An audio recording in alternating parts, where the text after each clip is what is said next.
हे guys, UPPSC RO ARO 2023 की सामान्य अध्ययन टेस्ट सीरीज 1 में आपका बहुत स्वागत है। आरओ एआरओ की परीक्षा में अब बहुत कम दिन का समय रह गया है। आरओ के पाठ्यक्रम के अनुसार हमने सभी विषयों को मैराथन क्लास के माध्यम से आपको प्रोवाइड किया है। चैनल पर प्लेलिस्ट बनी है, रिवीजन थ्योरी का आप वहां से करिए। और अब जो बाकी दिन रह गए हैं उसमें हम सामान्य अध्ययन के 140 और सामान्य हिंदी के 60 प्रश्नों की टेस्ट सीरीज डेली लगाएंगे अभी।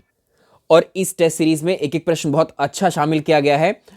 आप लोगों से रिक्वेस्ट है, वीडियो आपको पसंद आता है तो लाइक कीजिएगा और इसको शुरू से अंत तक आप देखेंगे ताकि एक एक प्रश्न और डाउट आपका क्लियर हो जाए।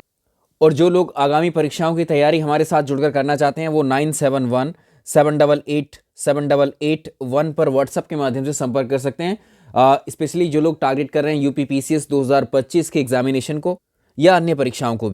तो चलिए, आप बिल्कुल धैर्यपूर्वक इस टेस्ट सीरीज में बैठिए, आपको एक एक प्रश्न बहुत अच्छे से समझ में आएगा। शुरुआत करें हम लोग।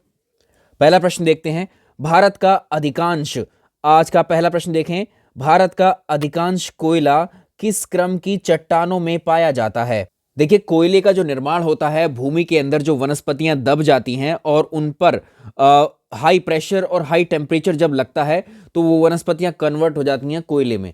ठीक है। कार्बोनिफेरस युग में क्या हुआ, इस काल में प्रायद्वीपीय भारत का जो हिस्सा है इसमें बहुत सारी दरारों का निर्माण हुआ और दरारों के सहारे जो है भूमि धंस गई और भूमि धंसने के साथ उसमें जो वनस्पतियां थीं वो भी इसके अंदर ही दब गए और उन पर हाई प्रेशर और हाई टेम्परेचर जब लगा तो वही वनस्पतियां फिर कोयले में परिवर्तित हो गई। तो भारत का अधिकांश जो कोयला है वो गोंडवाना क्रम की चट्टानों में पाया जाता है। पहले का उत्तर हो जाएगा गोंडवाना क्रम की चट्टानों में। तो पहले प्रश्न का उत्तर, भारत का अधिकांश कोयला गोंडवाना क्रम की चट्टानों में पाया जाता है। और आप जानते हैं वनस्पतियों के दबने, सड़ने, गलने से कोयले की जो पहला रूप तैयार होता है, ये कोयले की पहली फॉर्म जो तैयार होती है वो कौन सी होती है? हमने आपको एक शब्द बताया था, पीलीभीत। तो पहली फॉर्म होती है कोयले की पीट, जो निम्न प्रकार का कोयला होता है। ठीक है। इसके तो कोयले की सबसे पहली फॉर्म होती है पीट, उसके बाद कोयले की जो दूसरी फॉर्म होती है वो लिग्नाइट, उसके बाद बिटुमिनस और सबसे लास्ट में होता है एंथ्रासाइट। तो एंथ्रासाइट सबसे उच्च क्वालिटी का कोल होता है। ठीक है। भारत में ये बहुत कम क्षेत्रफल पर पाया जाता है और भारत में सर्वाधिक कोयले का जो प्रकार पाया जाता है हमारे यहाँ वो बिटुमिनस प्रकार का कोयला पाया जाता है। दोनों प्रश्न आते हैं, मैंने आपको थ्योरी में भी पढ़ाए हैं। चलिए, प्रश्न नंबर सेकंड बेहद इंपॉर्टेंट है। 3 दिसंबर 2023 को राष्ट्रीय अपराध रिकॉर्ड ब्यूरो एनसीआरबी रिपोर्ट 2022 प्रस्तुत किया गया। अब इसके अनुसार, मतलब आपको एनसीआरबी की रिपोर्ट के बारे में ये तीनों प्रश्न हैं। एनसीआरबी रिपोर्ट के अनुसार उत्तर प्रदेश में वर्ष 2022 में महिलाओं के खिलाफ उत्पीड़न के दर्ज मामलों में शीर्ष स्थान पर रहा यूपी। अगला है, एनसीआरबी की रिपोर्ट के अनुसार कोलकाता सार्वजनिक सुरक्षित राज्यों की सूची में प्रथम स्थान पर रहा। देखिए, पहला कथन देखिए, ये एनसीआरबी का जो रिपोर्ट है 2022 वाला वो 3 दिसंबर 2023 को ही जारी किया गया है, ये ठीक है कथन। अगर सेकंड वाला स्टेटमेंट हम देखें उत्तर प्रदेश की स्थिति के बारे में, तो साल 2023 में गैंगरेप के साथ में जो हत्या वाले मामले हैं, महिलाओं के खिलाफ जो दर्ज मामलों में अलग अलग 62 पंजीकृत मामलों में जो उत्तर प्रदेश है वो शीर्ष स्थान पर है, यानी सेकंड वाला ठीक है। और अगला देखें, इसके अलावा अगर अन्य पूछेगा कि दहेज के मामले में, दहेज वाले जो मामले पुलिस में जाते हैं उसमें भी यूपी शीर्ष पर है, इसमें सबसे ज्यादा मामले यूपी।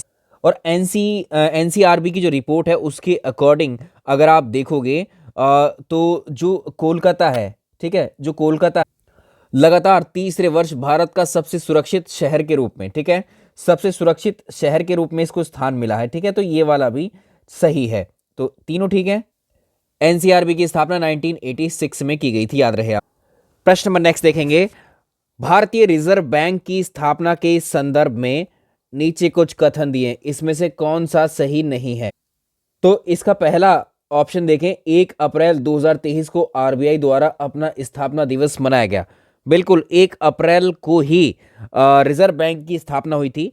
1 अप्रैल 1935 में आरबीआई की स्थापना हुई थी, तो 1 अप्रैल को ही स्थापना दिवस के रूप में सेलिब्रेट किया जाता है आरबीआई द्वारा। इसकी स्थापना 1934 में भारतीय रिजर्व बैंक अधिनियम 1934 के प्रावधानों के अनुसार की गई। अगर सेकंड देखें तो भारतीय रिजर्व बैंक की स्थापना भारतीय रिजर्व बैंक अधिनियम 1934 के प्रावधानों के अनुसार की गई थी। ये बात ठीक है। ये भारत का केंद्रीय बैंक है, सेंट्रल बैंक है ये भारत का, बिल्कुल ठीक है। और वर्तमान में इसके अगर आरबीआई के 25वें गवर्नर देखें तो शक्तिकांत दास हैं। ये चारों कथन ठीक हैं, ठीक है, आपको इतनी जानकारी होनी चाहिए। प्रश्न नंबर नेक्स्ट बड़ा इंपॉर्टेंट है। भारत विश्व का दूसरा सबसे बड़ा मोबाइल उत्पादक देश है। India is the second largest mobile producing countries after which country. तो इसमें पूछा है विश्व में सर्वाधिक मोबाइलों का उत्पादन कौन सा देश करता है। तो ये आप याद रखिएगा, चाइना विश्व में सबसे ज्यादा मोबाइलों का उत्पादन करता है, नंबर 1 के स्थान पर है। चाइना के बाद हम हैं, ठीक है, चाइना के बाद भारत दूसरे नंबर पर मोबाइल उत्पादन के मामले में। अब चाइना भारत से 4 गुना मोबाइल ज्यादा उत्पादन करता है। प्रश्न नंबर अगला इंपॉर्टेंट है। हाल ही में कर्नाटक ने संतोष ट्रॉफी 2023 जीती। तो आपसे अगर पूछेगा संतोष ट्रॉफी 2023 का विजेता कौन है, कर्नाटक है। और इससे पूछ रहा है कि संतोष ट्रॉफी निम्नलिखित में से किस खेल से संबंधित है। याद रखिएगा, जो संतोष ट्रॉफी है उसका जो शुरुआत की गई थी वो 1941 में की गई थी, ठीक है, 1941 में। और ये भारतीय फुटबॉल का इम्पोर्टेंट एक चैंपियनशिप है। तो ये प्रतियोगिता पुरुषों की राष्ट्रीय फुटबॉल चैंपियनशिप है। इसका उत्तर हो जाएगा फुटबॉल, इसका उत्तर हो जाएगा फुटबॉल आंसर। प्रश्न नंबर नेक्स्ट देखिएगा। 6 दिसंबर 2023 को नए भारत का सामवेद नाम की किताब आई है, इसका अनावरण किसके द्वारा किया गया है। अब ये किताब इंपॉर्टेंट हो जाती है, आ सकती है परीक्षा में। तो जो पूर्व राष्ट्रपति रहे रामनाथ कोविंद के द्वारा, ऑप्शन इसका सी हो जाएगा सही आंसर। याद रखिएगा आप लोग। इस किताब के अंदर जो प्रधानमंत्री मोदी जी हैं उन्होंने जो संविधान विषय को उद्बोधन है उनका संकलन इस किताब में किया गया है। ऐसा प्रश्न भी परीक्षा में देखा गया है। नवंबर 2023 में कैम्ब्रिज डिक्शनरी, अब ये याद रखिएगा कि कैम्ब्रिज कौन सी डिक्शनरी की बात कर रहा है। अलग अलग डिक्शनरियां अपना हर वर्ष का कुछ ना कुछ वर्ड लॉन्च करती हैं या वर्ड ऑफ द ईयर बनाती हैं किसी शब्द को। तो ये कैम्ब्रिज डिक्शनरी ने 2023 में किसको वर्ड ऑफ द ईयर घोषित किया। इस शब्द का नाम आप याद रखें, ये है हेलुजिनेट, ठीक है, हेलुजिनेट, ये हेलुजिनेशन होता है। तो हेलुजिनेट शब्द को याद रखिएगा। इसका मतलब है जो कोई चीज वास्तविकता में नहीं होती है लेकिन अगर आप उसको महसूस कर रहे हैं या आपको दिखाई दे रहा है या आपको सुनाई दे रहा है, उसको बोलते हैं हेलुजिनेशन या हेलुजिनेट। तो ये शब्द है 2023 का word of the year Cambridge dictionary का। प्रश्न नंबर नेक्स्ट देखेंगे। निम्नलिखित में से कौन सा युग्म, कौन सा पेयर मिसमैच्ड है या सुमेलित नहीं है, आपको बताना है। इधर धर्म के प्रचारक हैं और वो कौन सा प्रचारक किस देश में गया था, उसको आपको मैच करना है। अगर हम देखें इसमें अशोक के टाइम पर या अलग समय में भी अगर आप देखेंगे तो जो महादेव हैं, महादेव ये गए थे महिष मंडल में, महिष मंडल यानी मैसूर। तो ये बिल्कुल ठीक है, ये बिल्कुल सही है। संघमित्रा, अब देखो अशोक के पुत्र पुत्री थे महेंद्र और संघमित्रा, इनको श्रीलंका भेजा गया था ना कि कश्मीर। तो यही मिसमैच्ड है। तो यहाँ पर आप याद रखिएगा श्रीलंका गए थे ये लोग धर्म के प्रचार के लिए, धर्म के प्रचार के लिए। इसके अलावा आप याद रख सकते हैं और भी उत्तरा और सोना, उत्तरा और सोना ये दोनों गए थे स्वर्ण भूमि, ठीक है। धर्म रक्षित ये अपरांतक, ये बाकी मैच्ड हैं। नेक्स्ट देखिए। निम्नलिखित में से किस स्तंभ अभिलेख पर समुद्रगुप्त और जहांगीर के अभिलेख भी मिलते हैं। यानी अशोक का वर्णन भी है उस पर, समुद्रगुप्त का वर्णन भी है, जहांगीर का वर्णन भी है। इसको हम जानते हैं इलाहाबाद स्तंभ लेख से, ठीक है, इलाहाबाद स्तंभ लेख से, प्रयाग प्रशस्ति के नाम से भी जानते हैं। अब देखो ये प्रश्न है अगला। निम्नलिखित में से कौन अर्थशास्त्र में उल्लिखित 18 तीर्थों में शामिल नहीं है। अब याद रखिएगा यहां पर ये अर्थशास्त्र इकोनॉमिक्स की बात नहीं कर रहे हैं, जो कौटिल्य की लिखी हुई पुस्तक है अर्थशास्त्र, ये उसकी बात कर रहे हैं। तो अर्थशास्त्र राजनीति की किताब है कौटिल्य की, ना कि इकोनॉमिक्स की। तो अर्थशास्त्र में सबसे उच्च अधिकारियों को तीर्थ कहा गया है और इसमें कुल 18 तीर्थों की चर्चा की गई है, जिसमें अगर आप देखेंगे तो कौन कौन से हैं। मंत्री पुरोहित होते हैं इसमें, समाहर्ता हैं, सन्निधाता हैं, सेनापति हैं, युवराज हैं, प्रदेष्टा है, नायक है, कर्मंतिक है, व्यवहारिक है, मंत्री परिषाध्यक्ष हैं, दंडपाल हैं, अंतपाल हैं, दुर्गपाल हैं, नागरक हैं, प्रशस्ता हैं। इसके अलावा दोवरिक हैं, अंतवर्षिक हैं और आठविक हैं। ये हैं। अगर आप इसमें देखोगे, इसमें जो शुल्का अध्यक्ष है, शुल्का अध्यक्ष नाम का कोई भी तीर्थ का वर्णन नहीं है, ठीक है। इसमें जो नायक है वो सेना का संचालक होता है। अगर नागरक को देखें तो नगर का प्रमुख अधिकारी होता है। और अगर आप दुर्गपाल की बात करोगे तो देश के भीतरी दुर्गों का प्रबंधक दुर्गपाल होता है। मौर्य साम्राज्य के दक्षिणापंथ प्रांत की राजधानी निम्नलिखित में से कौन थी? मौर्य साम्राज्य याद रखिएगा, अगर आपसे पूछ लेगा कि मौर्य साम्राज्य कुल कितने प्रांतों में विभाजित किया गया था उसको, उसके 5 प्रांत थे, हमने आपको पढ़ाया भी है। उसमें उत्तरापथ है, उत्तरापथ है, और जिसमें अवनीत राष्ट्र भी है, कलिंग है, मध्य प्रांत है और दक्षिणापथ है। तो उसमें राजधानियां पूछता है आपको। इसमें अगर आपसे पूछेगा, इसमें पूछा है दक्षिणापथ की राजधानी इनमें से कौन थी, तो दक्षिणापथ जो प्रांत था इसकी राजधानी थी स्वर्णगिरी, स्वर्णगिरी। और अगर आपसे पूछेगा उत्तरापथ की राजधानी, तो उत्तरापथ की राजधानी हो जाएगी तक्षशिला। ठीक है, उत्तरापथ की राजधानी तक्षशिला। अवंती राष्ट्र की राजधानी अगर आप देखोगे, जो अवंती राष्ट्र की राजधानी इनमें से कौन है, उज्जैन है। ठीक है, कलिंग की राजधानी तोशली या तोशाली। सवाल नंबर नेक्स्ट देखेंगे, निम्नलिखित में से कौन मौर्य काल में राजस्व स्रोतों में शामिल थे? अभी मौर्य काल में आप याद रखिएगा सबसे इंपॉर्टेंट है कौटिल्य। कौटिल्य की जो किताब है, कौटिल्य ने राजस्व के वसूलने के 7 स्रोतों का वर्णन किया है। 7 नंबर याद रखेंगे, 7। उसमें 7 में से आपको ऑप्शन में दिए कौन कौन से हो सकते हैं। तो 7 के नाम यदि मैं आपको बताऊं, उसमें से दुर्ग, ब्रज, सीता, वन, ये सारे राजस्व के स्रोत थे। तो ये चारों हो जाएंगे इसमें, 1 2 3 4 सभी ठीक है। अब जो दुर्ग है, ठीक है, ये राजस्व का जो स्रोत है दुर्ग, ये नगरों से प्राप्त आय होती थी। इसके अलावा जो ब्रज है, ब्रज पशुओं से प्राप्त आय को बोला जाता था। जो सीता है ये राजकीय भूमि से प्राप्त आय होती थी। और जो वन है ये जंगलों से प्राप्त आय होती थी। इसके अलावा भाग भी हैं, इसके अलावा राष्ट्र भी है, खनि भी है। प्रश्न अगला देखेंगे, भारत में मौर्य काल से पूर्व यानी पहले भी स्तूपों का निर्माण होता रहा, मौर्य काल। ठीक है, इसके अलावा मौर्य काल में कला की उत्कृष्टता एकाश्म स्तंभ से बने अशोक के स्तंभ से प्रदर्शित होती है। अशोक ने चट्टानों को काटकर कंदराओं के निर्माण को प्रोत्साहित किया था।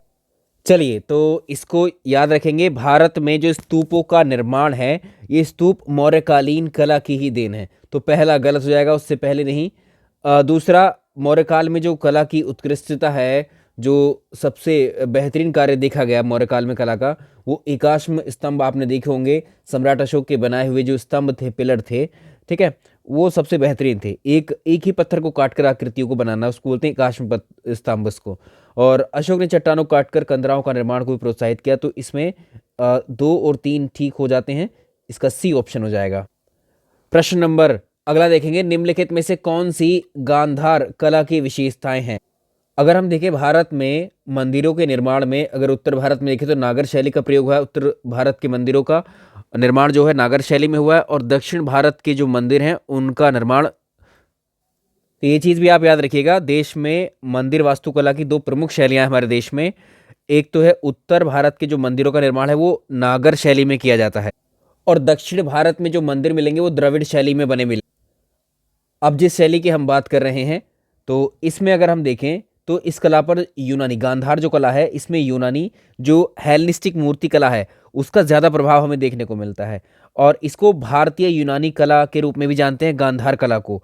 और प्रारंभिक गांधार शैली में जो नीले धूसर जो बलुआ के पत्थर होते थे उनका प्रयोग होता था इसमें, ये ठीक है। इस कला में जैन और ब्राह्मण धर्म की मूर्तियों से संबंधित है। अच्छा, इस कला को जो है कुषाण जो शासक थे, कुषाण वंश में ज़्यादा संरक्षित किया गया था, तो ये गलत हो जाएगा।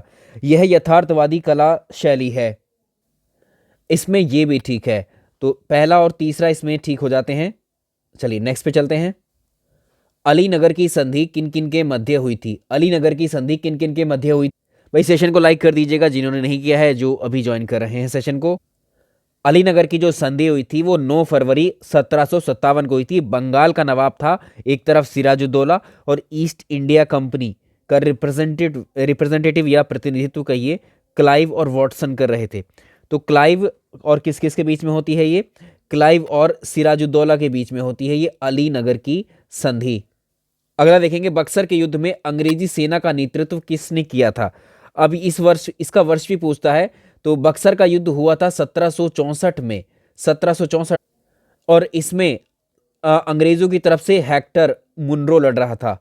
अब बक्सर के युद्ध की हम बात करें 1764 की, तो इस युद्ध में ब्रिटिश सेना के विरुद्ध अवध का नवाब शुजाउद्दौला की सेना थी, और मुगल सम्राट था शाह आलम द्वितीय, और एक और व्यक्ति था मीर कासिम। ठीक है। तो इस युद्ध में ब्रिटिश सेना का नेतृत्व हेक्टर मुनरो ने किया था।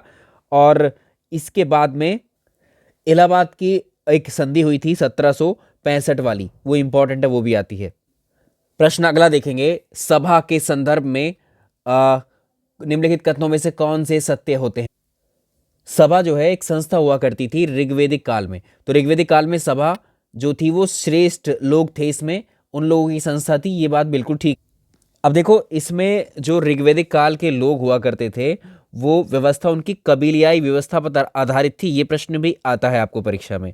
तो इसमें कबीले की जो जनसाधारण हुआ करते थे, आम लोग हुआ करते थे, आम सभा, उसको समिति कहते थे। और जो श्रेष्ठ लोग थे उनको कहा जाता था श्रेष्ठ लोगों को कहा जाता था सभा।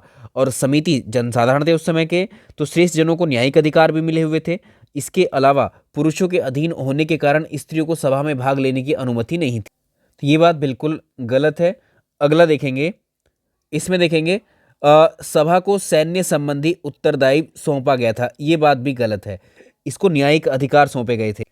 अब देखो, ऋग्वेद के अंदर कुछ हमें याद रखनी होगी, कुछ संस्थाएं जैसे सभा है, समिति है, विदत है और गण, ये जैसी संस्थाएं इसमें वर्णित हैं। सभा श्रेष्ठ जनों की संस्था अभी दिखाया, समिति जनसाधारण की संस्था, विदत जो आर्यों की प्राचीनतम संस्था थी, ठीक है। तो स्त्रियां सभा, समिति, विदत तीनों में भाग लेती थी। समझ में आया अब आपको? तो इसमें पहला इसका हो जाएगा, केवल एक ही ठीक रहेगा। अगला प्रश्न बेहद इंपॉर्टेंट, ऋग्वेदिक काल में जो गाय है इसको क्या कहा जाता था। देखिए, ऋग्वेदिक काल में अगर प्रशासन आप देखेंगे, उसमें सबसे इंपॉर्टेंट जो व्यक्ति था वो पुरोहित था। और अगर अधिकारियों की हम बात करेंगे तो उसमें व्राजपति, जो गोचर भूमियां होती थी, गोचर भूमियों का अधिकारी व्राजपति कहलाता था। ये प्रश्न भी आया हुआ है, इसलिए बता देते हैं, ठीक है। इसके अलावा गाय को यहाँ अघन्य बोला गया था, अघन्य, अघन्य। प्रश्न नेक्स्ट देखें, निम्नलिखित में से ऋग्वेद में उल्लिखित जो सीता शब्द का संबंध किससे। सीता शब्द का संबंध देखो, ऋग्वेद में बहुत सारे महत्वपूर्ण शब्दों का उल्लेख किया गया है, ठीक है। तो इसमें अगर हम देखेंगे, सीता शब्द का संबंध हल के निशान से है, ठीक है, हल के निशान से है इसका। चलिए सवाल नंबर नेक्स्ट, गोत्र की अवधारणा। गोत्र आज के समय में बेहद इंपॉर्टेंट है। तो गोत्र की अवधारणा सबसे पहले हमें कहाँ देखने को मिलती है? तो याद रखिएगा, ये उत्तर वैदिक काल, सिंपली आप वैदिक काल याद रख सकते हैं, लेटर वैदिक पीरियड में। चलिए अगला देखेंगे, वेदों में उल्लिखित 4 आश्रम बताए गए हैं। इन 4 आश्रमों में से कौन सा एक शामिल नहीं है? 4 आश्रम कौन कौन से आप जानते हैं? ब्रह्मचर्य, गृहस्थ, वानप्रस्थ, सन्यास। फिर से बता देते हैं, इसमें एक तो है ब्रह्मचर्य, गृहस्थ, वानप्रस्थ और सन्यास। इसमें गुरुकुल शामिल नहीं है, ठीक है, ये हो जाए। अगर पहला हम देखें ब्रह्मचर्य, तो इसमें बालक का उपनयन संस्कार होता है ब्रह्मचर्य में, यानी विद्या अध्ययन के लिए गुरुकुल में भेजा जाता है, ठीक है, किसमें? ब्रह्मचर्य में, ब्रह्मचर्य में। अगला देखें, यज्ञ से संबंधित कथनों पर विचार कीजिए। अश्वमेघ यज्ञ का संबंध साम्राज्य विस्तार से था। बिल्कुल सही बात है, अश्वमेघ यज्ञ जो है इसका जो संबंध था वो साम्राज्य विस्तार से ही था। इस यज्ञ के दौरान एक जो है राजा के द्वारा एक घोड़े को छोड़ दिया जाता था, और घोड़ा चल करके जिन जिन क्षेत्रों में जाता था, बिना प्रतिरोध के गुजरता था जिन जिन क्षेत्रों से, उन क्षेत्रों पर राजा का राज्य स्थापित होता था। तो यानी एक तरीके से राज्य का विस्तार करना है। अगला है, वाजपेयी यज्ञ में राजा रथों की दौड़ का आयोजन करवाता था, जिसमें राजा स्वयं भी भाग लेता था।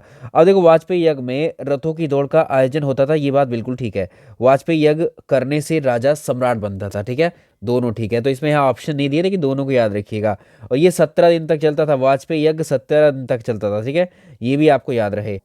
सवाल अगला देखो, गायत्री मंत्र का उल्लेख किस वेद में किया गया है? गायत्री मंत्र का उल्लेख ऋग्वेद में मिलता है, ठीक है, उत्तर हो जाएगा ऋग्वेद में मिलता है। ऋग्वेद के बारे में सर्वाधिक प्रश्न आते हैं परीक्षा में। तो ऋग्वेद कुल मिलाकर के 10 मंडल से संकलित है। ऋग्वेद में 10 मंडल हैं, 1028 सूक्त हैं उसके अंदर। और दूसरे से 7वां मंडल, जो मंडल नंबर 2 से 7 हैं, वो ओल्डेस्ट हैं, सर्वाधिक पुराने हैं, ठीक है।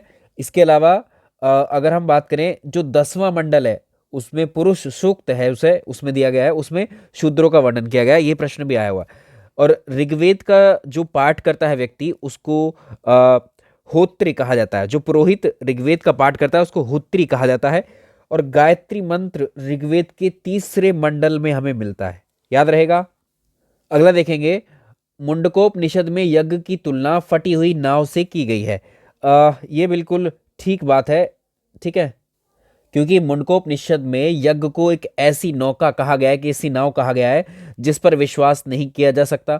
सत्यमेव जयते मुंडकोपनिषद से लिया गया है। बिल्कुल ठीक बात है, ये मुंडकोपनिषद से लिया गया है। मोक्ष की चर्चा सबसे पहले हमें कहाँ पर मिलती है? उपनिषदों में मिलती है। तो इसके तीनों स्टेटमेंट सही हो जाते हैं। अगला है वेदांग से संबंधित कथन दिए हुए हैं। वेदांग वेदांग वैदिक साहित्य को समझने में सहायक होते हैं। अब देखो, इसमें ये बिल्कुल बात ठीक है। इसमें पहला ठीक हो जाएगा। वेदांगों की संख्या 8 बताई गई है। वेदांग होते हैं 6। ठीक है, वेदांग 6 होते हैं, इसको याद रखिएगा। इसमें शिक्षा, कल्प, निरुक्त 3 तो यही हो गए। तो इसमें पहला ठीक है, दूसरा गलत है। इसके अलावा आप व्याकरण, छंद और ज्योतिष, ये 3 और है, टोटल मिलाकर के 6 होते हैं। प्रश्न अगला देखें, निम्नलिखित में से किस सूत्र में भारतीय ज्यामिति का प्रारंभिक रूप देखने को मिलता है? इसका उत्तर हो जाएगा शुल्व सूत्र। प्रश्न अगला, निम्नलिखित में से किस जैन तीर्थंकर ने सम्मेत शिखर पर अपने प्राणों का त्याग किया? 23वें तीर्थंकर थे पार्श्वनाथ और 24वें तीर्थंकर थे भगवान महावीर। ठीक है, तो जो पार्श्वनाथ थे वो काशी के राजा अश्वसेन के पुत्र थे और सम्मेद शिखर पर उन्होंने अपने शरीर का त्याग किया था। उत्तर इसका हो जाएगा बी। मखलीपुत्र घोषाल ने निम्नलिखित में से किस संप्रदाय की स्थापना की थी? इंपॉर्टेंट है, आजीवक संप्रदाय की स्थापना इन्होंने की थी। इन पर यह प्रश्न जरूर आ जाता है। अगर इंपॉर्टेंट आप देखेंगे तो ये प्रश्न बहुत परीक्षाओं में पूछा हुआ है। अगला प्रश्न देखेंगे, बौद्ध साहित्य में, बुद्धिस्ट लिटरेचर में महावीर को क्या कहा गया? चीज़ याद रखिएगा, जो कैवल्य की प्राप्ति के बाद में जो महावीर थे वो कैवलीन कहलाए थे। ठीक है, और उनको विजेता भी कहा जाता था, जिन भी कहा जाता था, क्योंकि उन्होंने सभी इंद्रियों पर विजय प्राप्त की थी, तो इसलिए वो जिन या विजेता कहलाए। इसके अलावा तपस्या में अद्भुत पराक्रम दिखाने के कारण महावीर कहलाए और साथ में निर्ग्रंथ भी कहलाए। यानी निर्ग्रंथ का मतलब बंधन रहित। इनके कई सारे नाम मिलते हैं महावीर के, लेकिन बौद्ध साहित्य में महावीर को जो है निगष्टनाथ पुत्र कहा गया है। ठीक है, ये भी याद रखेंगे, ये उन नामों के साथ आप जोड़ लेंगे। इन तीनों के बारे में मैंने बता दिया आपको, चौथे के बारे में। प्रश्न अगला देखें, भगवान महावीर से संबंधित कथनों पर विचार करें। इसमें पहला कथन है, भगवान महावीर के प्रथम शिष्य जमाली थे। अब देखो, ज्ञान प्राप्ति के बाद महावीर ने जो महावीर थे उन्होंने अपना पहला उपदेश राजगृह के निकट जो वितुलांचल पर्वत है उसमें मेघ कुमार को दिया था, और जो जमाली थे इनके प्रथम शिष्य थे।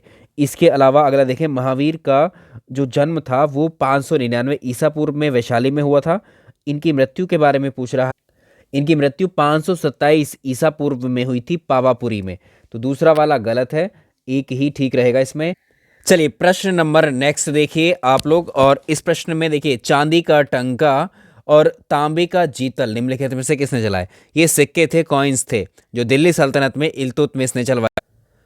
तो इसमें इल्तुतमिश जो था दिल्ली सल्तनत का वास्तविक संस्थापक कहा जाता है, और मुद्रा व्यवस्था सुधार करते वक्त उसने चांदी का टंका और तांबे का जीतल चलाए थे। तो यही पूछता है, टंका कौन सी मेटल का बना था और जीतल किसका बना था, ऐसे भी पूछता है। तो प्रश्न में दिया हुआ है, उत्तर इसका हो जाएगा बी, सही उत्तर। चलिए, इस प्रश्न से मुझे याद आ गया, आपकी एक मैराथन और बाकी बचती है मध्यकालीन भारत की। बाकी लगभग हम सब पूरा कंप्लीट कर ही चुके हैं। मध्यकालीन भारत की भी आपको आ जाएगी, इसकी भी चिंता ना करें। ठीक है, उसका संकलन भी बहुत अच्छा आपको देंगे, ताकि उसमें से बहुत प्रश्न आते हैं परीक्षा में। और यूपीपीएससी तो खास करके अपनी परीक्षाओं में मध्यकालीन भारत के बारे में ज़्यादा पूछती है, क्योंकि यहाँ आर्ट एंड कल्चर का इंपॉर्टेंट सेक्शन यहाँ से पूछ लिया जाता है। यहाँ के कंस्ट्रक्शन साहित्य को पूछ लेता है, कला को। आगे देखो, ये भी दिल्ली सल्तनत में ही है। बलबन के संदर्भ में कुछ कथन दिए गए हैं। ठीक है, इन सारे रूलर्स को हम पढ़ेंगे मध्यकालीन भारत में। अभी प्रश्नों को मैं बता देता हूँ आपको। इसने राजदरबार में सिजदा और पैबोस प्रथा चलाई थी, ये बात बिल्कुल ठीक है। तो इसने ये प्रथाएं चलाई थी, ये दोनों प्रथा, सिजदा और पैबोस। यह कुतुबुद्दीन ऐबक का दास था। एक्चुअली ये इल्तुतमिश का दास था, तो ये गलत हो जाता है। बलबन ने सुल्तान को ईश्वर का प्रतिनिधि कहा था, तो ये बात बिल्कुल ठीक है, इसने ऐसा ही बोला था। तो ये इसका उत्तर हो जाएगा। इसमें 1 और 3 ठीक है, इसमें 1 और 3। प्रश्न अगला देखें, किस खिलजी शासक ने बलबन के वंश को अपदस्थ करके सत्ता पर अधिकार किया? यानी यहाँ पर गुलाम वंश का अंत किसने किया, पूछा हुआ है सिंपली ऐसे। तो जलालुद्दीन खिलजी, जो कि मलिक फिरोज जिसका नाम था, उसने बलवन के वंश को खत्म किया था। ठीक है, तो जलालुद्दीन खिलजी इसका उत्तर हो जाएगा, जलालुद्दीन खिलजी, ऑप्शन बी। अगला देखिए, अलाउद्दीन खिलजी ने राजस्व प्रणाली में सुधार के लिए किस विभाग की स्थापना की थी? ये जितने डिपार्टमेंट्स हैं, ये नाम आपको दिख रहे हैं, ये सब हम मैराथन क्लास में आपको करवाएंगे। थोड़ा सा यहाँ पर भी आपको बता देते हैं अभी। ठीक है, तो इसका उत्तर हो जाएगा दीवाने मुस्तक राज, ऑप्शन ए बिल्कुल ठीक है। अलाउद्दीन खिलजी ने राजस्व प्रणाली के लिए दीवाने मुस्तक राज को बनवाया था, राजस्व प्रणाली में सुधार के लिए। इसके अलावा चलिए, निम्नलिखित में से किसका संबंध अलाउद्दीन खिलजी से नहीं है? इसमें देखें, घोड़ा दागने की प्रथा और सैनिकों का हुलिया लिखने की प्रथा, ये बिल्कुल इसी ने चलाई थी। ठीक है, इसी ने चलाई थी। चराई कर, ये टैक्स है। गद्दी कर, चराई कर जो था वो चारागार पर टैक्स था, और जो ये गद्दी कर नहीं है एक्चुअली, ये गड़ी कर है। ठीक है, गड़ी कर है। ये गड़ी कर घरों पर होता था। ये दो टैक्स इसने लगाए थे नए। ये ठीक है। इसके कंस्ट्रक्शन पर एक पूछा हुआ है कि जमात खाना मस्जिद, इसके साथ जमात खाना मस्जिद बनवाई थी इसने। अलाई दरवाज़ा बनाया, 1000 सितून बनवाया था इसने। ठीक है, हौजे अलाई और सीरी का किला, ये अलाउद्दीन खिलजी के कंस्ट्रक्शन है, कभी कभी पूछ देता है। दीवाने अमीर को ही इसने नहीं बनवाया। ठीक है, ये डिपार्टमेंट इसने नहीं बनवाया। अगला इंपॉर्टेंट प्रश्न है, थ्योरी में हम पढ़ेंगे अभी प्रश्नों के माध्यम से। जब प्रैक्टिस सेट है तो या टेस्ट सीरीज है तो उसी हिसाब से करेंगे। दक्षिण भारत का निम्नलिखित में से कौन सा राज्य है जिसे सबसे पहले दिल्ली सल्तनत में मिलाया गया? दिल्ली सल्तनत में 5 वंश हुए थे, गुलाम वंश, खिलजी वंश, तुगलक वंश, सैयद वंश और लोदी वंश। ठीक है, तो इसमें सबसे पहले ये कार्य किया गया था खिलजी वंश के द्वारा। खिलजी वंश में भी किसके द्वारा? अलाउद्दीन खिलजी के द्वारा। मतलब खिलजियों में आप देखेंगे तो दक्षिण की तरफ वो पहली बार उन्होंने प्रस्थान किया था। और इसी क्रम में आप देखेंगे वारंगल, ये पहला राज्य था जिसको दिल्ली सल्तनत में मिलाया गया था। अगला प्रश्न देखेंगे, हरिहर तथा बुक्का द्वारा विजयनगर साम्राज्य की नींव किसके शासनकाल में डाली गई थी? तो हरिहर और बुक्का की जो नींव थी, इनके द्वारा जो नींव विजयनगर साम्राज्य की थी, मोहम्मद बिन तुगलक के टाइम पीरियड की ये बात है। मोहम्मद बिन तुगलक दिल्ली सल्तनत के, तो वर्ष भी पूछ सकता है, तो 1336 ईस्वी की बात है ये, 1336 AD।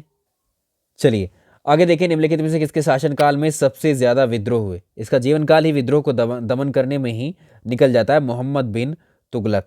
मोहम्मद बिन तुगलक, तो सबसे ज्यादा 22 विद्रोह इसी के टाइम पर हुए थे। मोहम्मद बिन तुगलक के संदर्भ में निम्नलिखित में से कौन से कथन सही हैं?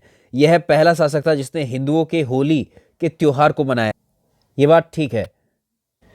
चलिए, यदि हम बात करें मोहम्मद बिन तुगलक की, तो इसने अपने सिक्कों पर खलीफा का नाम अंकित करवाया था। यहाँ बोला नहीं करवाया था, तो ये गलत हो जाएगा। इसने जहाँ पनाह नगर की स्थापना की थी, ये बात बिल्कुल ठीक है। तो इसमें 2 ठीक हो जाते हैं, 1 और 3 ये ठीक हैं दोनों। अगला देखिए, किसी डिपार्टमेंट के बारे में पूछा है, दीवाने खैरात। दीवाने खैरात डिपार्टमेंट किसके द्वारा बनाया गया था? ये वाला जो क्रिएट करवाया था, ये फिरोज शाह तुगलक ने इसको बनवाया था, फिरोज शाह तुगलक। तो जो बेरोजगार थे, बेरोजगारों के लिए दीवाने खैरात, ठीक है, एक बनवाया था डिपार्टमेंट। अगला प्रश्न देखिए, किस शासक ने दिल्ली पर प्रथम अफगान राज्य की स्थापना की? प्रश्न आया हुआ है कई बार। जितने प्रश्न हमने लिए हैं सारे इंपॉर्टेंट हैं, सब किसी न किसी बेहतरीन बड़ी परीक्षाओं में पूछे हुए हैं। तो दिल्ली पर प्रथम अफगान राज्य की स्थापना की गई थी लोदी वंश में, बहलोल लोदी के द्वारा। इसका उत्तर हो जाएगा ऑप्शन ए, बहलोल। अगला देखिए, निम्नलिखित में से कौन सा शासक था जो गुलरुखी उपनाम से कविताएं लिखता था? ये सिकंदर लोदी हुआ करता था। ठीक है, ये सिकंदर लोदी था, ऑप्शन बी बिल्कुल ठीक रहेगा। और सिकंदर लोदी के नाम पर एक प्रश्न और पूछा जाता है, आगरा की स्थापना किसने की थी? सिकंदर लोदी, वर्ष 1504। चलिए प्रश्न नंबर नेक्स्ट देखेंगे, पानीपत का प्रथम युद्ध, पानीपत की जो पहली लड़ाई हुई थी 1526 में इब्राहिम लोदी और बाबर के बीच में लड़ी गई थी। इब्राहिम लोदी इसमें हार गया था और बाबर की इसमें जीत हुई, जिसके साथ ही भारत में मुगल साम्राज्य की स्थापना भी हुई। चलिए नेक्स्ट देखेंगे, सूची 1 को सूची 2 से सुमेलित कीजिए। अब इसमें विभाग दिए हैं और विभाग के नाम, कौन सा विभाग किस नाम से?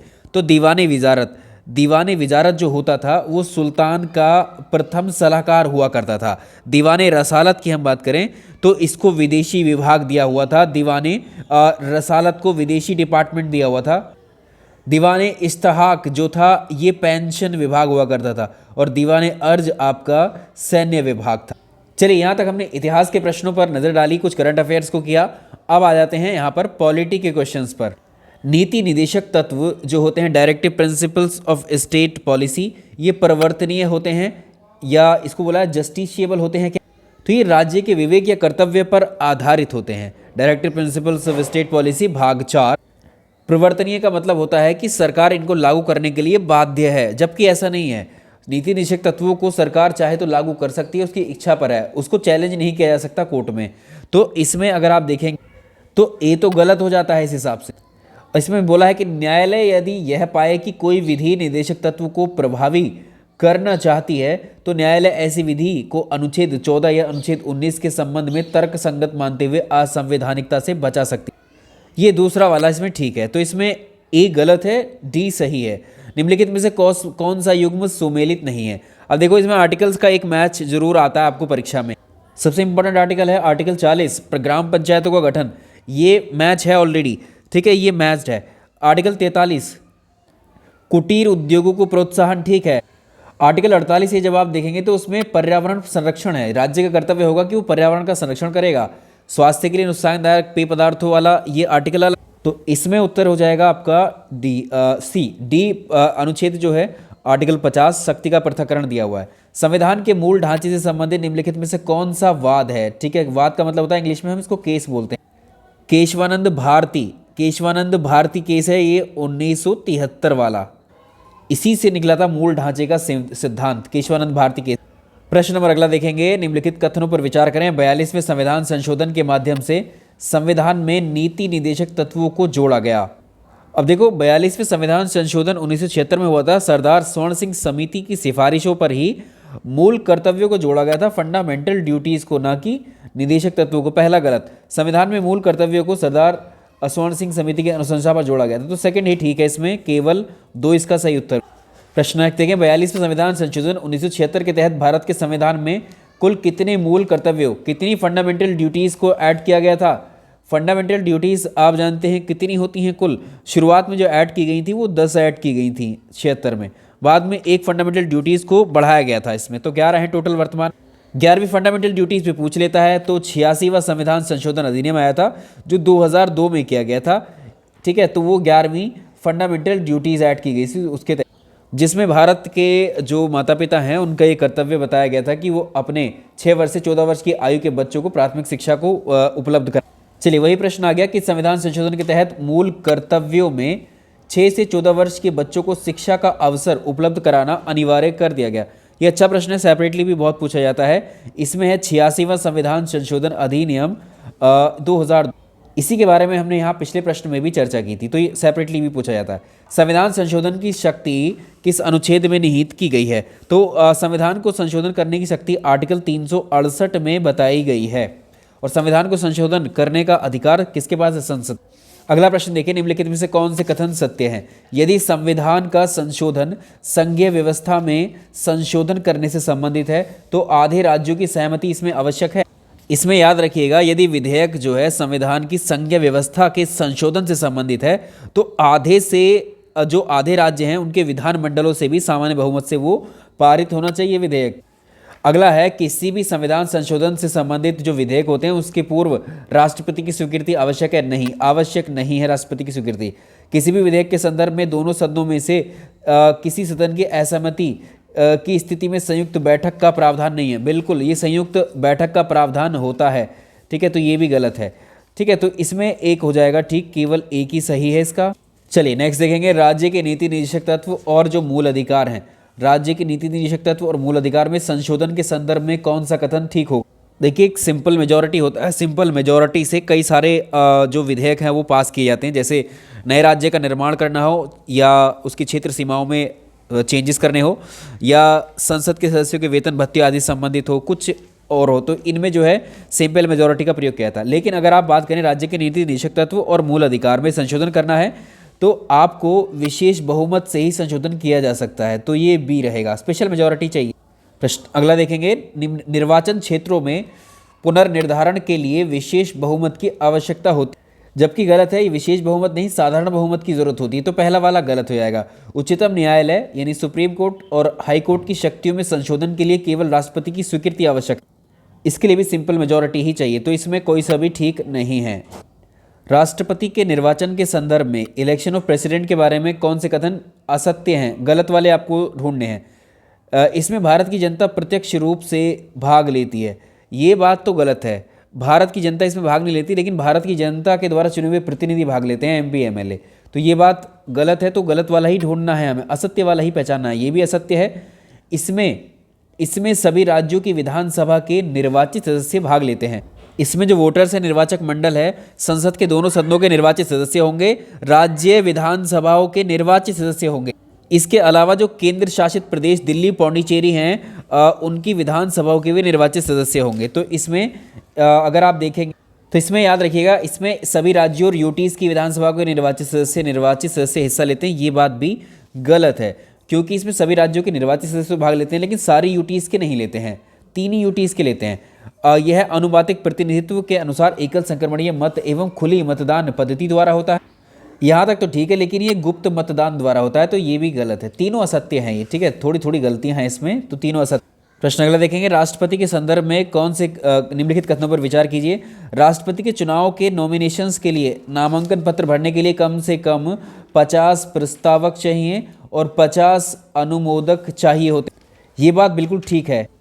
राष्ट्रपति के रूप में निर्वाचित होने के लिए न्यूनतम आयु 30 वर्ष की पूरी कर लेनी चाहिए। ये बात गलत है, क्योंकि इसमें जो आयु है वो 35 वर्ष होनी चाहिए, 35। तो पहला ठीक है, दूसरा इसमें गलत हो जाता है। राष्ट्रपति अपना त्यागपत्र किसको सौंपते हैं? राष्ट्रपति अपना त्यागपत्र देते हैं उपराष्ट्रपति को। चलो भाई नेक्स्ट क्वेश्चन को देखते हैं। राष्ट्रपति पर महाअभियोग के संदर्भ में कौन सा कथन सत्य नहीं है, गलत वाला ढूंढना है। तो राष्ट्रपति को उसका कार्यकाल पूरा होने से पहले ही महाअभियोग चलाकर उसके पद से हटाया जा सकता है, ये बात बिल्कुल ठीक है। राष्ट्रपति पर संविधान का उल्लंघन करने का आरोप लगा करके अभियोग चलाया जाता है, ये बात भी ठीक है। महाअभियोग का प्रस्ताव केवल निम्न सदन में लाया जाता है, ये बात गलत है। इसमें कह सकते हैं कि महाअभियोग का जो प्रस्ताव है वो किसी भी सदन में पहले लाया जा सकता है, चाहे तो निम्न सदन में पहले ले आओ, चाहे उच्च सदन में ले आओ, तो ये वाला गलत है, यही पहचानना है। राष्ट्रपति पर महाअभियोग चलाने से पहले उसको 14 दिन का नोटिस दिया जाता है। अगर 14 दिन के नोटिस में राष्ट्रपति अपने इस्तीफा दे देते हैं तो महाअभियोग नहीं चलेगा, और नोटिस का वो जो है रिप्लाई नहीं करते हैं या इस्तीफा नहीं देते तो महाअभियोग की प्रक्रिया शुरू की जाती है। निम्नलिखित में से किसकी नियुक्ति राष्ट्रपति के द्वारा की जाती है? इनमें से कौन कौन से पद हैं? देखो, लोक सेवा आयोग यूपीएससी के अध्यक्ष और सदस्य राष्ट्रपति नियुक्त करते हैं। राज्यों के राज्यपाल, वित्त आयोग के अध्यक्ष, इन तीनों की नियुक्ति राष्ट्रपति ही करते हैं। प्रश्न नंबर नेक्स्ट देखेंगे, भारतीय संसद के संदर्भ में निम्नलिखित में से कौन सा कथन ठीक नहीं है? अब राष्ट्रपति संसद की संयुक्त बैठक के लिए आह्वान कर सकता है। राष्ट्रपति बिल्कुल संयुक्त बैठक के लिए आहूत करते हैं, बुलाते हैं संयुक्त बैठक के लिए, ये बात ठीक है। अब देखो, संसद की जो संयुक्त बैठक जब बुला लेंगे तो उसकी अध्यक्षता उपराष्ट्रपति नहीं करते हैं, उसकी अध्यक्षता जो लोकसभा का स्पीकर है वो करते हैं, ठीक है। तो इसमें गलत वाला ही ढूंढना है, यही है। लोकसभा में 2 आंग्ल भारतीय समुदाय के व्यक्तियों की नियुक्ति राष्ट्रपति के द्वारा पहले की जाती थी, अब नहीं, लेकिन ये भी इसको ठीक मानेंगे। वर्ष के प्रथम सत्र के आरंभ में राष्ट्रपति संसद के दोनों सदनों को संबोधित करते हैं, यानी अभिभाषण होता है, ये भी ठीक। देखिए, प्रश्न बहुत ही शानदार हैं सारे के सारे। ये एक एक प्रश्न आपको अच्छे से सोच करके उत्तर ही करना होगा इसमें। राष्ट्रपति अपनी क्षमादान की शक्ति का प्रयोग निम्नलिखित में से किस प्रकार करता है? तो राष्ट्रपति अपने किसी भी कार्य के लिए जिम्मेदार नहीं होता है। राष्ट्रपति का जो भी कार्य है वो मंत्रिपरिषद की सलाह पर होता है। मंत्रिपरिषद भी केंद्रीय वाली है, ठीक है। भारतीय राष्ट्रपति की वीटो पावर निम्नलिखित में से किस अनुच्छेद में समाविष्ट की गई हैं? उसकी वीटो पावर्स की शक्तियाँ। तो ये आर्टिकल नंबर 111 में है, वीटो पावर्स को 111 में दिया गया है आर्टिकल। ये भी पूछ सकता है कि भारत के राष्ट्रपति के पास कितने प्रकार के वीटो हैं? तो 3 प्रकार के वीटो हैं। तो आर्टिकल 111 में डायरेक्टली नहीं लिखा हुआ है। आर्टिकल 111 में सिर्फ इतना लिखा है कि राष्ट्रपति संसद द्वारा पारित विधेयक को यथाशीघ्र लौटा देगा। इसमें कोई अवधि नहीं बताएगी, लेकिन इसमें माना जाता है कि वीटो की ही शक्ति। अगला प्रश्न देखेंगे, उपराष्ट्रपति से संबंधित निम्नलिखित कथनों पर विचार करें। भारत का उपराष्ट्रपति केवल जन्म के आधार पर नागरिकता वाला व्यक्ति बन सकता है।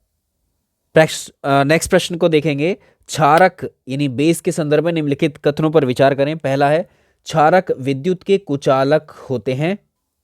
पहला गलत है, जो बेस होते हैं, क्षारक होते हैं, वो चालक होते हैं। क्षारक जो है विद्युत के चालक होते हैं, कंडक्टर होते हैं, तो पहला गलत। क्षारक लाल लिटमस पेपर को नीला कर देते हैं, ये बात बिल्कुल ठीक है। तो इसमें दूसरा वाला ठीक है, सेकंड वाला, पहला वाला गलत। कास्टिक सोडा का उपयोग निम्नलिखित में से किस में किया जाता है? कास्टिक सोडा का प्रयोग साबुन बनाने में किया जाता है, पेट्रोलियम शुद्धिकरण में, दवा निर्माण में, इन सब में इसका प्रयोग मिलता है। कभी कभी पीएच वैल्यू पर भी क्वेश्चन पूछ देता है। जैसे पीएच स्केल होता है उस पर 0 से लेकर 14 तक मार्किंग होती है और 7, तो 0 से लेकर 7 तक की जो रीडिंग होती है उसमें अगर आप देखेंगे पीएच वैल्यू अगर यहाँ लाई करती है तो वो एसिड होता है सॉल्यूशन, और 7 से 14 के बीच में जिसकी रीडिंग होती है, वैल्यू होती है, वो बेस होता है या बेसिक होता है सॉल्यूशन। अगर आप देखेंगे लार्ज होती है ह्यूमन सलाइवा का जो पीएच वैल्यू है वो 7.2 यानी 7 से ज़्यादा होता है, स्लाइटली बेसिक होता है।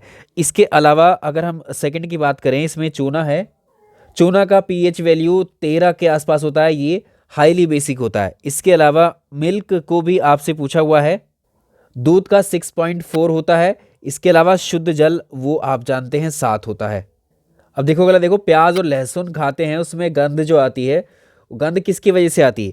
वो पोटेशियम की वजह से आती है इसमें गंध, पोटेशियम की वजह से। और अगर आपसे पूछेगा कि कौन सा धातु है जो कमरे के तापमान पर, रूम टेम्परेचर पर वो लिक्विड अवस्था में आ जाता है, तो ये मरकरी है यानी पारा है। इसको आप एक्वा रेजिया या अम्लराज इसको बोलते हैं। निम्नलिखित में से कौन से अम्ल का मिश्रण 3:1 के अनुपात में पाया जाता है? इसमें होता है सांद्र हाइड्रोक्लोरिक एसिड और सांद्र नाइट्रिक एसिड। ऑप्शन बी देखें, हाइड्रोक्लोरिक एसिड और नाइट्रिक एसिड, ये दो इंपॉर्टेंट हैं। निम्नलिखित कथनों पर विचार करें। एल्यूमिनियम के जो बर्तन होते हैं उनको जंग रहित बनाने के लिए, विद्युत का कुचालक बनाने के लिए एल्यूमिनियम ऑक्साइड की परत चढ़ाई जाती है, ठीक बात है। एल्यूमिनियम कार्बाइड को मेथेनॉइड भी कहा जाता है, ये भी ठीक है। दोनों बातें सत्य हैं, तो 1 और 2 दोनों ठीक हो जाएंगे। प्रश्न नंबर नेक्स्ट देखें, किसका प्रयोग जल शोषक के रूप में किया जाता है? अब देखो, जल शोषक के रूप में जो प्रयोग किया जाता है कैल्शियम क्लोराइड का करते हैं, ठीक है, कैल्शियम क्लोराइड, इसका उत्तर ठीक हो जाएगा कैल्शियम क्लोराइड। अफ्रीका के बांट आदिवासियों में लोहमयता रोग का पता चलता है। निम्नलिखित में से इसका कारण क्या हो सकता है इस रोग का? तो लोहे के बर्तनों में बियर का सेवन, ये इसका एक रीजन है।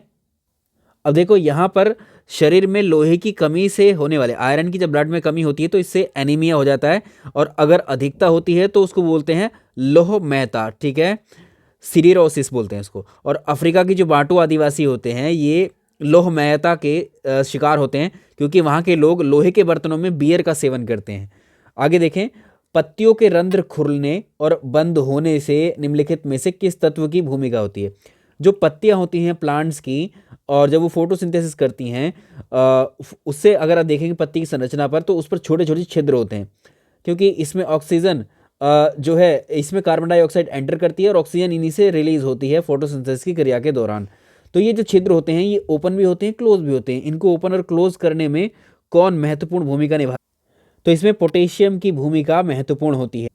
और पत्तियां जो कमजोर होती हैं पोटेशियम की कमी के कारण ही होती है। प्रकाश संश्लेषण की क्रिया में पौधे कार्बन डाइऑक्साइड कहाँ से ग्रहण करते हैं? तो इसमें वायुमंडल इसका उत्तर हो जाएगा, ठीक है, वायुमंडल से कार्बन डाइऑक्साइड ग्रहण कर लेते हैं। प्रकाश संश्लेषण की क्रिया में सौर प्रकाश की विकिरण ऊर्जा परिवर्तित होती है किसमें? तो देखो, जो एनर्जी, सोलर एनर्जी है, ये किस चीज़ में कन्वर्ट हो जाती है प्रकाश संश्लेषण के बाद में? ये सिंपल सा प्रश्न है और ये प्रश्न कई बार आया हुआ है। तो ये रासायनिक ऊर्जा में चेंज होती, केमिकल एनर्जी में ये कन्वर्ट होती। प्रकाश का संश्लेषण जो होता है वो किस प्रकाश में नहीं होती है कंडक्टिव क्रिया? तो इसमें आपसे पूछा है तो ये है इंफ्रारेड, जो अवरक्त प्रकाश होता है उसमें। लाल तरंग दैर्ध्य में प्रकाश संश्लेषण की क्रिया सबसे ज्यादा होती है, उसके बाद नीला रंग आता है। और हरे रंग में, हरे रंग की जो तरंग दैर्ध्य होती है, ठीक है, हरी तरंग दैर्ध्य में जो है वो सबसे कम होती है। और पीले और अवरक्त प्रकाश में प्रकाश संश्लेषण की क्रिया बिल्कुल नहीं होती है। शरीर को ऊर्जा किस प्रकार प्राप्त होती है? तो जो शरीर को ऊर्जा प्राप्त होती है ग्लूकोज के ऑक्सीडेशन या ऑक्सीकरण से प्राप्त होती है। निम्नलिखित में से कौन सा सुमेलित नहीं है? ग्लाइकोजन जंतु शरीर में यहां पर ये संचित लिखेंगे, ठीक है, संचित अवस्था में उपस्थित रहता है, यानी स्टोर रहता है ग्लाइकोजन जो है। ये बात बिल्कुल ठीक है। काइटिन कई जंतुओं के बाह्य कंकाल का निर्माण करता है। काइटिन जो है, हाँ, कई सारे जो कीड़े हैं, इंसेक्ट हैं, उनकी जो आउटर लेयर है उनसे बना वो काइटिन की बनी होती है। सेल्यूलोज ग्लूकोज का एक बहुलक है, ठीक है, ये भी ठीक है। अब देखो, स्टार्च केवल जंतुओं की लार में उपस्थित रहता है, ये मैच नहीं है। स्टार्च सभी प्रकार के अनाजों, सब्जियों, आलू, शकरकंद आदि में पाया जाता है। अगला देखें, निम्नलिखित कथनों में से कौन सा सही है? प्रोटीन अमीनो अम्लों के बहुलक होते हैं। ये बात बिल्कुल ठीक है। अमीनो अम्ल से मिलकर ही प्रोटीन का निर्माण होता है। बहुत सारी इकाइयाँ अमीनो एसिड्स की मिलती हैं, तब जाकर के प्रोटीन की एक इकाई बनती है। एंजाइम जैव उत्प्रेरक हैं, बायो कैटलिस्ट होते हैं, जो रासायनिक अभिक्रियाओं में सहायक होते हैं। ये बात भी ठीक है। हीमोग्लोबिन प्रोटीन प्लाज्मा में पाई जाती है और विभिन्न पदार्थों का परिवहन कर, तो ये गलत है। इसमें तो इसको याद रखिएगा, जो हीमोग्लोबिन है, हीमोग्लोबिन प्रोटीन ये प्लाज्मा में नहीं पाई जाती है। हीमोग्लोबिन जो है आरबीसी में पाया जाता है। इसी के कारण तो हमारे ब्लड का रंग जो है लाल होता है। ठीक है, तो आरबीसी में हीमोग्लोबिन मौजूद होता है। ठीक है, तो ये गलत हो जाएगा। इसमें आपके दो ठीक रहेंगे, पहला और दूसरा ठीक है। नेक्स्ट देखेंगे, निम्नलिखित कथनों पर विचार करें। विटामिन स्वयं ऊर्जा उत्पादन नहीं करते, परंतु ऊर्जा संबंधी रासायनिक क्रियाओं को नियंत्रित करते। विटामिन की खोज अगर आप देखेंगे, या विटामिन शब्द जो है कैशमीर फंक ने दिया था, तो विटामिन स्वयं ऊर्जा उत्पादन तो नहीं करते, लेकिन उनसे किंतु ऊर्जा संबंधी रासायनिक क्रियाओं को नियंत्रित करते हैं। बात ठीक रहती है ये वाली। दूसरा देखिए, विटामिन डी और के अतिरिक्त सभी विटामिन बाह्य स्रोत से प्राप्त किए जा सकते हैं। तो हमारा शरीर जो है विटामिन डी और विटामिन के का संश्लेषण कर सकता है। इसके अलावा अन्य विटामिन भोजन से प्राप्त किए जा सकते हैं। ये दोनों इंपॉर्टेंट है। देखो ये कितना इंपॉर्टेंट सवाल है, तो इसको याद रखेंगे। सी उत्तर हो जाएगा। ये दोनों ही सत्य हैं, ये वाले ऑप्शन। ये वाला प्रैक्टिस सेट हम जो कर रहे हैं, ये आपको कैसा लगा इसमें ज़रा बता दीजिएगा कमेंट सेक्शन में। कुछ और सुझाव हों तो वो भी दे दीजिएगा। निम्नलिखित में से वसा में घुलनशील विटामिन सही समूह चुनिए, जो घुलनशील विटामिन है। ठीक है, फैट सॉल्युबल विटामिन होते हैं और वाटर सॉल्युबल होते हैं। तो वाटर सॉल्युबल जो विटामिन होते हैं, vitamin B and vitamin C होते हैं, और फैट सॉल्युबल होते हैं वो ज़्यादा होते हैं। ठीक है, कौन से? ए डी ई के फैट सॉल्युबल होते हैं, ये फैट सॉल्युबल होते हैं। और इसमें ठीक है वसा में घुलनशील होते हैं। विटामिन बी एंड सी होते हैं ये हमारे वाटर सॉल्युबल। ठीक, नेक्स्ट देखें, पौधों में नाइट्रोजन को निम्नलिखित में से किस रूप में ग्रहण किया जाता है? पौधों में नाइट्रोजन को ग्रहण किया जाता है नाइट्रेट के रूप में। ठीक है, मुक्त रूप में जो नाइट्रोजन हमारे वायुमंडल में उपस्थित रहती है 78%, इसको सीधे यूज़ नहीं किया जाता है। इसको राइजोबियम बैक्टीरिया जो है पौधों की जड़ों में मौजूद होता है बैक्टीरिया, ये अवशोषित करके नाइट्रेट में कन्वर्ट करता है। तो पौधों की जड़ें नाइट्रेट को ले लेती हैं मिट्टी से। दक्षिण भारत की सबसे बड़ी नदी का नाम बताएं, कौन सी हो सकती है इसमें? तो दक्षिण भारत की सबसे बड़ी नदी इसमें है महानदी। आप कहेंगे हमने गोदावरी पढ़ा है, बिल्कुल ठीक है। तो इसमें ऑप्शन ये महानदी को हमने गलती से टिक किया है, इसमें आंसर गोदावरी होगा। गोदावरी नदी की जो लेंथ है वो कितनी है, ये आपको मालूम है, 1465 किलोमीटर। ठीक है, अगला देखें, निम्नलिखित राज्यों के समूहों से कर्क रेखा गुजरने वाले राज्यों का सही क्रम बताइए। इसमें देखो ये प्रश्न सही है, और आप जानते हैं कर्क रेखा को हम बोलते हैं 23.5 डिग्री का नॉर्थ लैटिट्यूड, ये होती है कर्क रेखा। ट्रॉपिक ऑफ कैंसर इसको बोलते हैं हम। ठीक है, ट्रॉपिक ऑफ कैंसर कुल मिलाकर के भारत के 8 राज्यों से गुजरती हैं, और भारत की जो 8 राज्यों से गुजरती है इसमें से आपको पूछा है इनका क्रम, कौन कौन से राज्यों से वो गुजरती है। ठीक है, तो इस तरफ से बताना है आपको। तो इसमें कर्क रेखा गुजरने वाले राज्यों का सही समूह आपको बताना है। इसमें चलो समूह देख लेते हैं। इसमें जैसे गुजरात है, राजस्थान है, इसमें अगर आप देखें गुजरात, राजस्थान है, और मध्य प्रदेश, झारखंड, छत्तीसगढ़, पश्चिम बंगाल, त्रिपुरा, मिजोरम आदि। पहले में देखें, अगर देखो गुजरात, राजस्थान, इसमें मिजोरम भी है लेकिन मेघालय नहीं है, तो ये एलिमिनेट हो जाएगा। गुजरात, मध्य प्रदेश, मिजोरम, नागालैंड नहीं है, तो ये भी एलिमिनेट होगा। उत्तर प्रदेश से तो नहीं जाती है, ये एलिमिनेट हो गया। ठीक है, इसके अलावा ये जाति देखो, ये राज्य याद रखने ज़रूरी हैं, झारखंड, छत्तीसगढ़ और पश्चिम बंगाल, त्रिपुरा, इनसे गुजरती है। ठीक है, 4 ये रहे, और 4 गुजरात, राजस्थान, मध्य प्रदेश। निम्नलिखित विश्व वन क्षेत्रों में निम्नलिखित में से किसी के विस्तार की प्रतिशतता सबसे ज़्यादा मिलती है हमें देखने को? तो विश्व के वन क्षेत्रों में शीतोष्ण शंकुधारी वन के ज़्यादा विस्तार मिलते हैं। ठीक है, ये रहेगा इसका उत्तर। निम्नलिखित देशों में से कौन सा एक स्थलरुद्ध लैंडलॉक कंट्री है, चारों तरफ से भूमि ही भूमि है, वो कौन सा है? तो इसमें बोलीविया इसका सही उत्तर हो जाएगा। ठीक है, बोलीविया कंट्री साउथ अमेरिका महाद्वीप में स्थित है, और ये चारों ओर से घिरा हुआ है Brazil, Peru, Chile, Argentina, Paraguay. निम्नलिखित में से कौन सा युग्म इसमें से सुमेलित नहीं है? अब देखो इसमें साओ पाउलो के बारे में बताया गया है। ये ब्राज़ील का सर्वोच्च सबसे ज़्यादा कॉफ़ी उत्पादक राज्य है, ये याद रखेंगे, ये ठीक है, अगले प्रश्नों में मिल सकता है। सैंटोस, सैंटोस ब्राज़ील का कॉफ़ी बंदरगाह है। रियो डी जेनेरियो ब्राज़ील की राजधानी है। और अगर देखें ब्यूनस आयर्स, ये चिली की राजधानी नहीं है। तो किसकी है ये? अर्जेंटीना की है, अर्जेंटीना की राजधानी है। और जो ये ब्यूनस आयर्स है, ये मांस उत्पादन के लिए और निर्यात के लिए विश्व में फेमस है। नेक्स्ट देखिए, निम्नलिखित में से कौन सा युग्म सुमेलित है? इसमें अगर आप देखेंगे तो डायामेंटीना अटलांटिक महासागर में है, डायामेंटीना। अच्छा, इसमें जो सुमेलित है वो 3 है सुमेलित, ठीक है। जो सुमेलित नहीं है वो इसमें कौन है? डायामेंटीना। एक्चुअली ये हिंद महासागर में है, ठीक है, ये हिंद महासागर में है, इसको याद रखिएगा, हिंद महासागर में। तो ये गहरी गर्त है यहाँ पर।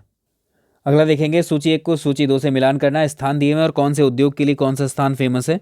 जैसे जामनगर का गुजरात आप अगर देखेंगे तो इसमें ये ऊनी वस्त्रों के लिए, ठीक है। और जो अगला है हॉस्पेट, हॉस्पेट, एक सेकेंड, ऊनी वस्त्रों के लिए, ठीक है।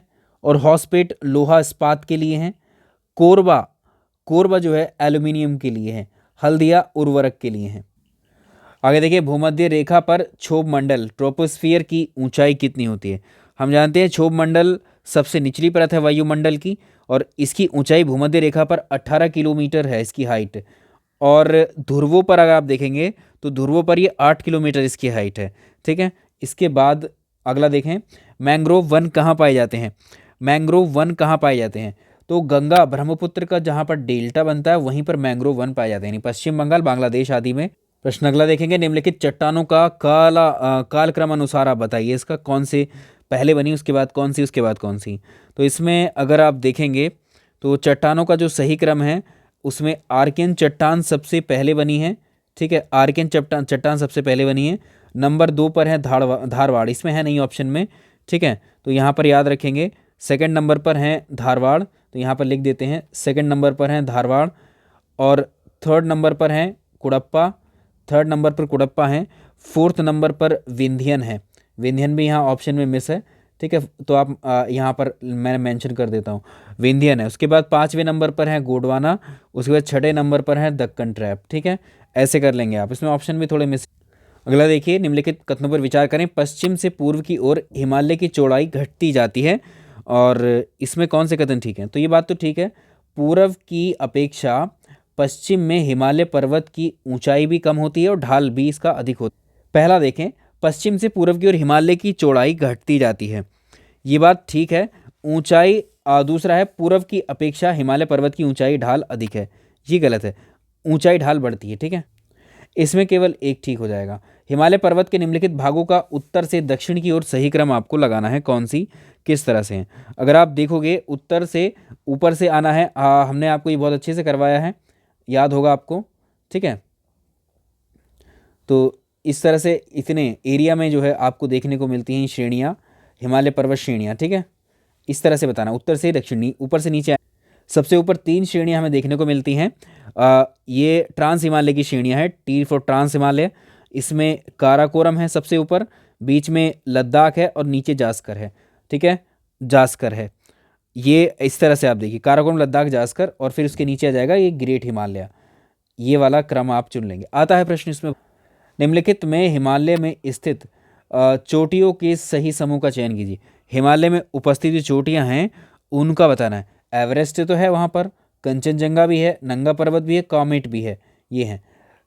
आगे देखें, नामचा बरुआ, कॉमेट, धूपगढ़ी, ये अलग हो जाती है। धूपगढ़ी, इसमें धूपगढ़ी देखो, गुरु शिखर, ये अलग हो जाती हैं, हिमालय की नहीं है ये, ठीक है। अमरकंटक भी अलग हैं, तो इसलिए ये सारी ऊपर वाली ये हिमालय। अगला देखें, धौलाधर, मसूरी, नागटिब्बा आदि श्रेणियाँ निम्नलिखित में से किस हिमालय के मध्य भाग में पाई जाती हैं? अब ये इनको देखें, विरीध हिमालय, ग्रेटर हिमालय और जो मिडल हिमालय, इनके बीच में ये स्थित हैं। आगे चलेंगे, हिमालय का नवीनतम भाग इनमें से कौन सा है?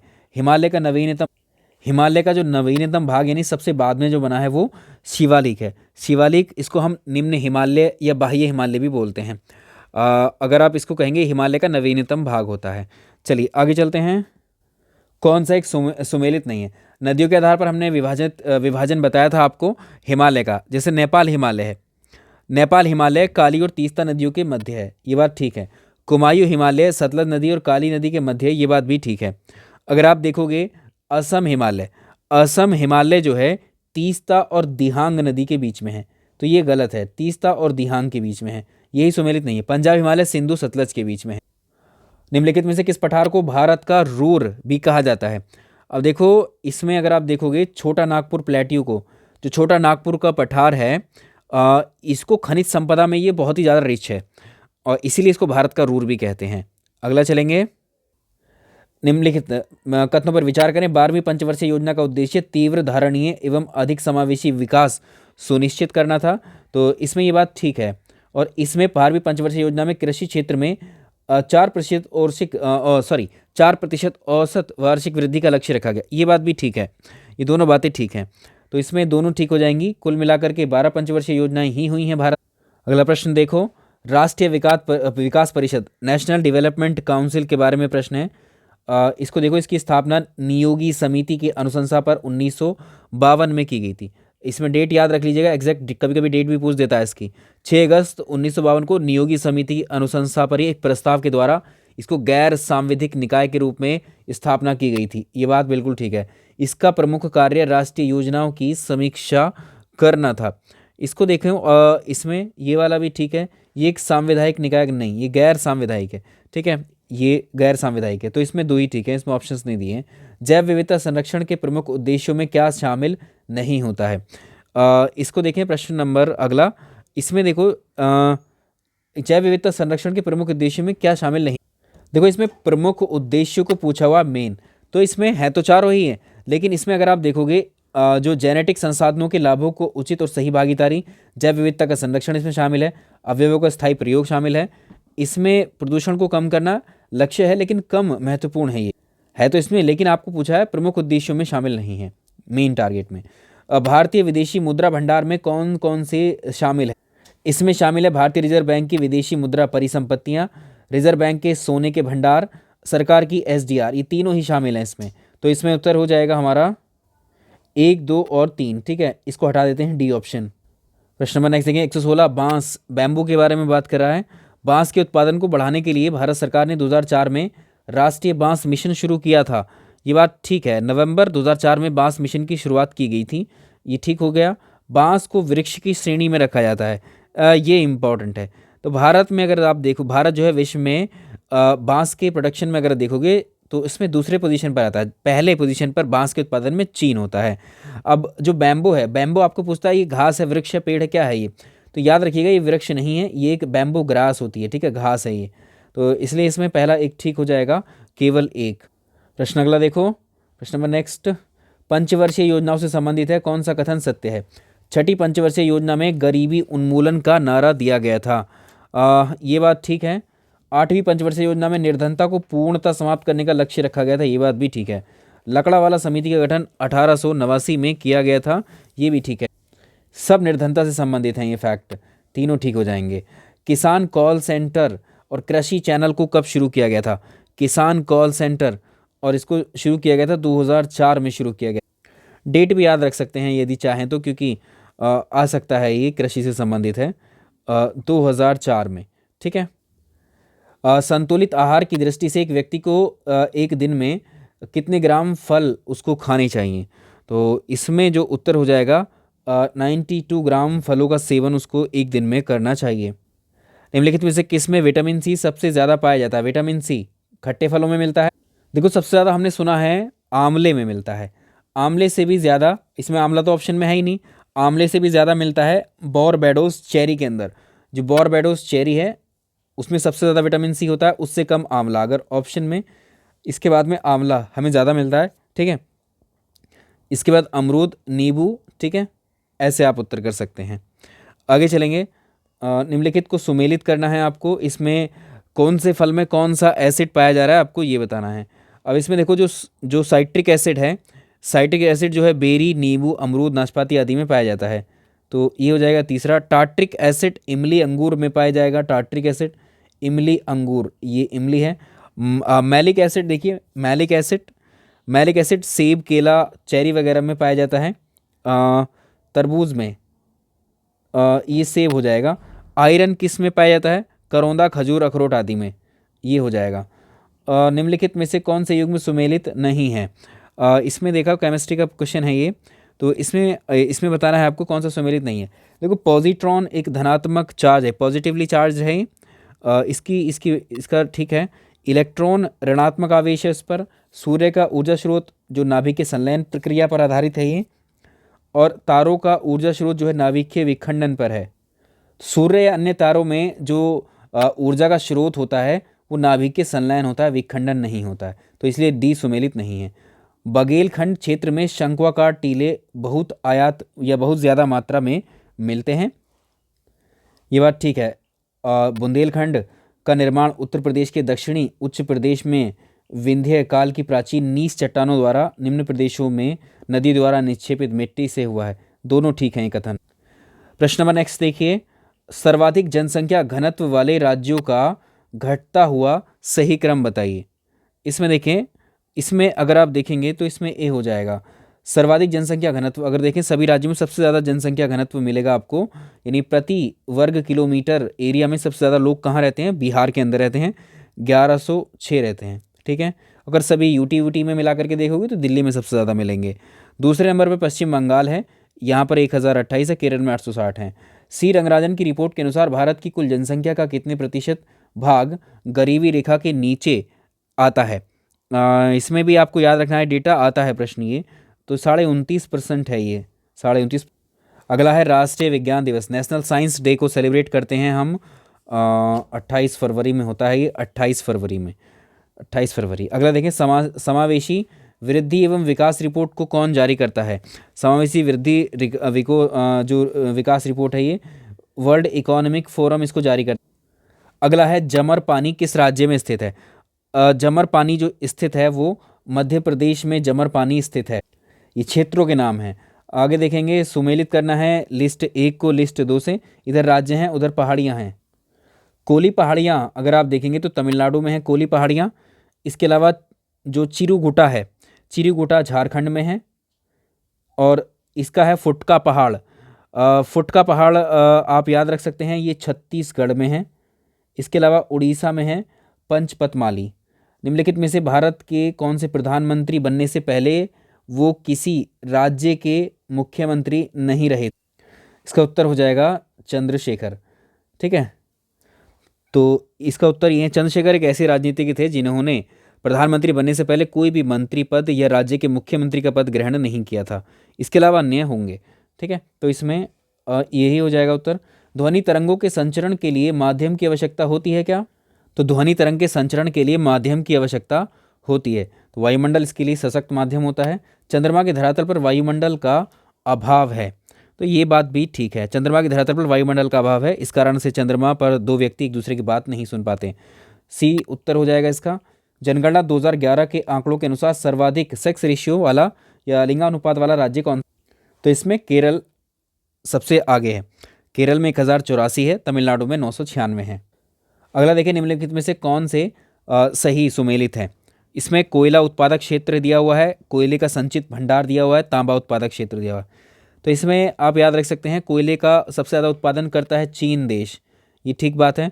कोयले की सबसे ज़्यादा संचित भंडार मिलेंगे आपको अमेरिका के अंदर। इसके अलावा तांबा सबसे ज़्यादा उत्पादन किया जाता है चिली के द्वारा, ये ठीक है, ऑलरेडी मैच्ड है। निम्नलिखित में से भारत किस अंतर्राष्ट्रीय संगठन का सदस्य नहीं है?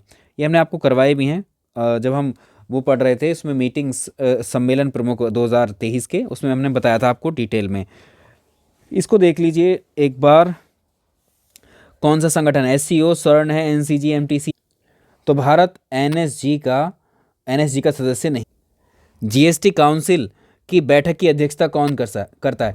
GST काउंसिल की बैठक की अध्यक्षता कौन करते हैं? वित्त मंत्री करते हैं, फाइनेंस मिनिस्टर करते हैं। विश्व का सर्वाधिक ऊष्मारोधी पदार्थ इनमें से कौन सा है? तो ये है हैफानियम कार्बाइड, हैफानियम कार्बाइड है। तो इसमें दो पदार्थ ऐसे मिलते हैं, तो टैटेलम कार्बाइड है, इसको टैक बोलते हैं, और हैफनियम कार्बाइड है, HFC इसको बोलते हैं हम लोग, ठीक है। ये 4000 डिग्री सेल्सियस के तापमान को सहन कर सकता है इतना। आगे देखिए, निम्नलिखित में से संयुक्त राष्ट्र के संबंध में कौन से कथन सत्य हैं?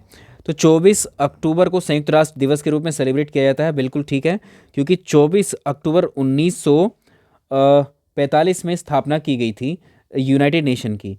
ठीक है, तो ये भी ठीक है। इसकी स्थापना 1945 में संयुक्त राष्ट्र चार्टर के द्वारा 50 देशों के हस्ताक्षर पर ये की गई थी, ये बात ठीक है। और 1972 से 24 अक्टूबर को विश्व विकास सूचना दिवस के रूप में भी सेलिब्रेट किया जाता है। तो तीनों बातें इसमें ठीक हैं, तीनों बातें इसमें ठीक हो जाएंगी।